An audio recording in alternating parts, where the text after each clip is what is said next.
In this video, I am going to show you how to add ADX indicator on your TradingView chart. So first open up your TradingView chart and then go to the top left corner where it says indicators.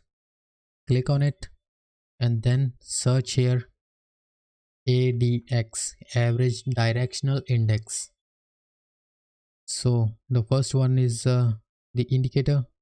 Click on it and then the ADX indicator is added on your chart. So if you want to remove this indicator later, or you can customize it, you can do that from the settings section. From here you can change the inputs and style. From here, let's say I want to change the color of this line to orange, black, red. You can do that from here.